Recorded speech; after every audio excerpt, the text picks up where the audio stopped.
En ces jours-là, l'ange du Seigneur adressa la parole à Philippe en disant: Mets-toi en marche en direction du sud.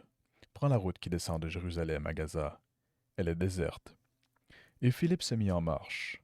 Or, un Éthiopien, un eunuque, haut fonctionnaire de Candace, la reine d'Éthiopie, et administrateur de tous ses trésors, était venu à Jérusalem pour adorer.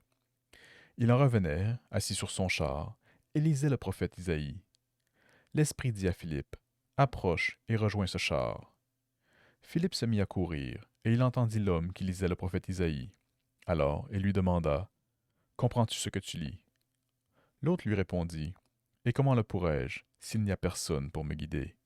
Il invita donc Philippe à monter et à s'asseoir à côté de lui. Le passage de l'Écriture qu'il lisait était celui-ci. Comme une brebis, il fut conduit à l'abattoir. Comme un agneau muet devant le tondeur, il n'ouvre pas la bouche. Dans son humiliation, il n'a pas obtenu justice. Sa descendance, qui en parlera? Car sa vie est retranchée de la terre. Prenant la parole, l'eunuque dit à Philippe: Dis-moi, je te prie, de qui le prophète parle-t-il? De lui-même ou bien d'un autre?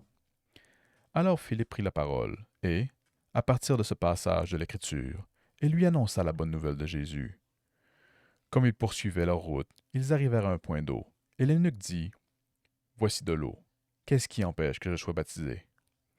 Il fit arrêter le char, ils descendirent dans l'eau tous les deux, et Philippe baptisa l'eunuque. Quand ils furent remontés de l'eau, l'Esprit du Seigneur emporta Philippe. L'eunuque ne le voyait plus, mais il poursuivait sa route, tout joyeux. Philippe se retrouva dans la ville d'Achod. Il annonçait la bonne nouvelle dans toutes les villes où il passait, jusqu'à son arrivée à Césarée.